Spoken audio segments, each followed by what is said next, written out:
একদম সরাসরি শুরু করা যাক। পাবনায় পদ্মা নদীর তীরে এই মুহূর্তে যা ঘটছে সেটা শুধু পত্রিকার কোনো সাধারণ খবর নয়, বরং এটা আমাদের জন্য এক সম্পূর্ণ নতুন যুগের সূচনা। আজকের এই বিশ্লেষণে আমরা রূপপুর পারমাণবিক বিদ্যুৎ কেন্দ্রের আদ্যপান্ত একদম সহজ এবং সুন্দরভাবে বোঝার চেষ্টা করব। তো চলুন শুরু করা যাক।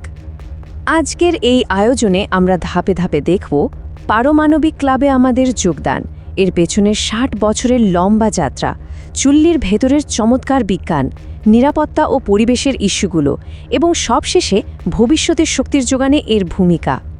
চলুন প্রথমেই কথা বলি পারমাণবিক ক্লাবে আমাদের এই ঐতিহাসিক যোগদান নিয়ে, যার রাতারাতি দেশের এনার্জি ল্যান্ডস্কেপটাই বদলে দিয়েছে। ৩৩, এই সংখ্যাটা কিন্তু আমাদের জন্য বিশাল কিছু।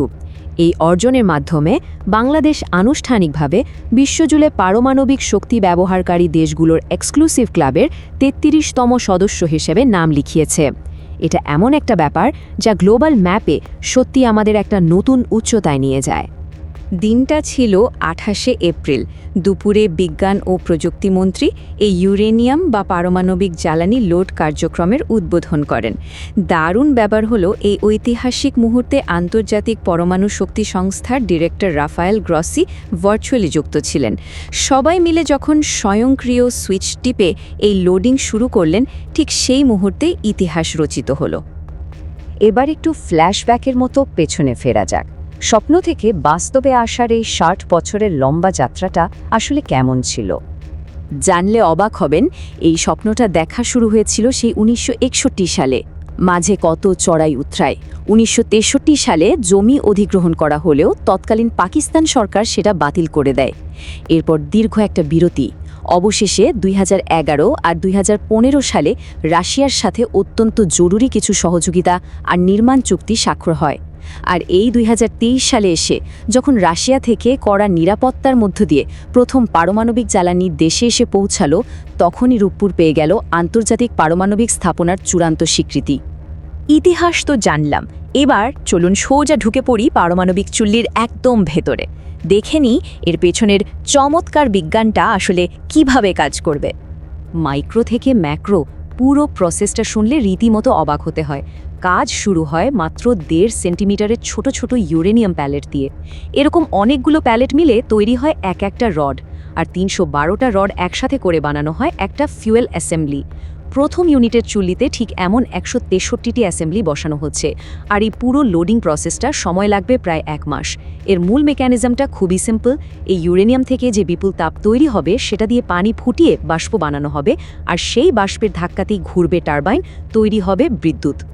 পারমাণবিক শক্তির পাওয়ারটা কতটা মারাত্মক তার একটা ছোট্ট উদাহরণ দিই।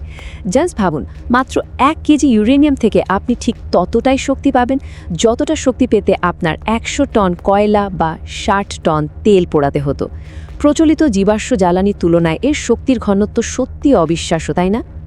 এত শক্তির কথা শুনে নিশ্চয়ই নিরাপত্তা আর পরিবেশের কথা মাথায় আসছে।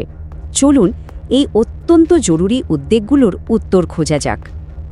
দেখুন, নিরাপত্তার প্রশ্নে এখানে আসলেই কোনো আপোষ করা হয়নি।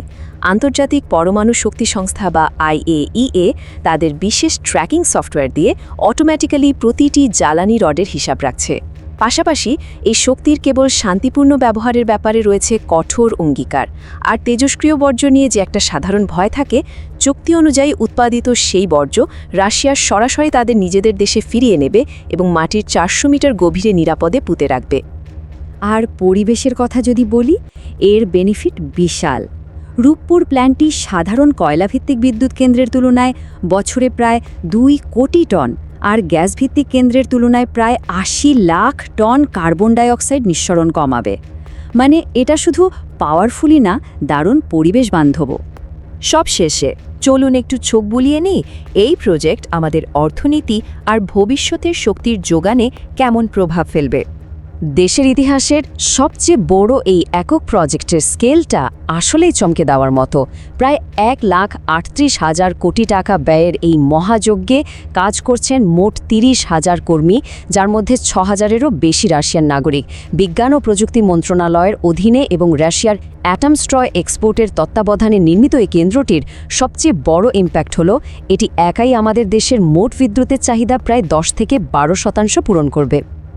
এখন আপনার মনের সবচেয়ে বড় প্রশ্নটা নিশ্চয়ই বিদ্যুৎ পাবো কবে। তো টাইমলাইনটা হলো আগামী 3 মাসের মধ্যেই এখান থেকে 300 মেগাওয়াট বিদ্যুৎ উৎপাদন শুরু হবে। এরপর আগস্টের দ্বিতীয়ার্ধে এই বিদ্যুৎ সরাসরি আমাদের জাতীয় গ্রিডে যুক্ত হবে, আর 2027 সালের জানুয়ারি মাস থেকে প্ল্যান্টটি তার ফুল স্কেল প্রোডাকশনে যাবে। অনেকেই হয়তো ভাবছেন, এত বিশাল খরচের লং টার্ম রিটার্ন কি? একটু তুলনা করলেই বুঝবেন। যেখানে একটা সাধারণ জীবাশ্ম জ্বালানি ভিত্তিক বিদ্যুৎ কেন্দ্রের আয়ু থাকে বড় জোর 25 থেকে 30 বছর, সেখানে রূপপুর পারমাণবিক কেন্দ্র একটানা কোনো ব্রেক ছাড়াই আমাদের সার্ভিস দিয়ে যাবে অন্তত 60 থেকে 90 বছর। তো এই রূপপুর প্ল্যান্টটি যখন আগামী প্রায় 1 শতাব্দীর জন্য আমাদের ন্যাশনাল গ্রিডের একটা বিশাল অংশের নিরাপত্তা নিশ্চিত করছে, তখন শক্তির এই অভাবনীয় উল্লম্ফন আমাদের দেশের চলমান অবকাঠামোগত বিবর্তনকে ঠিক কতটা স্পিড আপ করবে, এই প্রশ্নটা আপনাদের ভাবনার জন্যই রেখে গেলাম। আজকের বিশ্লেষণ এখানেই শেষ করছি। পুরোটা সময়ের সাথে থাকার জন্য অনেক ধন্যবাদ।